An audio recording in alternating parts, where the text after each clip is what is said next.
So what we're going to do today is fix Portainer's most annoying problem. So when you press on the number for the UI, it does not go to the app.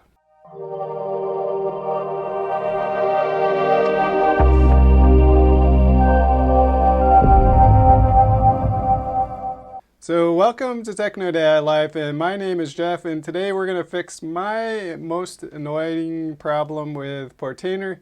And that's when we press on the ports, publish ports, it does not take us to the app or the Docker. So it's a really simple fix, and this will take less than a minute. So if we go over to endpoints, click on local, then where it says 000, we need to type in our IP address of our server, and then click update endpoints.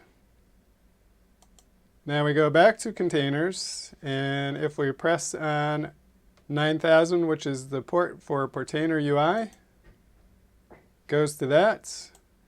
And if we use add guard, if we press on 3000, it takes us to add guard. And that's it. That's how we get that working.